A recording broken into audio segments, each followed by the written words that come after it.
Криптовалутите представуваат дигитална вредност како пари и постојат само онлайн. Криптовалутите користат криптографија за да верифицираат сигурни трансакции. Се повеќе луѓе го гледаат криптото како фондација за подобра иднина во светската економија. Но што е погрешно со сегашниот платежен систем?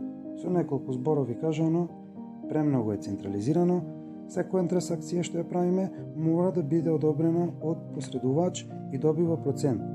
Трансакциите се обично спори, може да траат со часови или денови. Другиот проблем е што лица и компании мора да приложат многу документации за да ја добијат услугата на централната власт.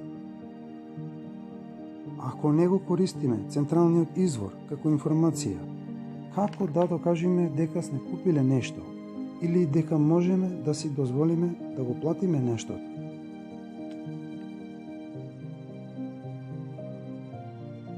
Решавање на овој проблем е едно од најголемите достигнувања на првата криптовалута – биткоин.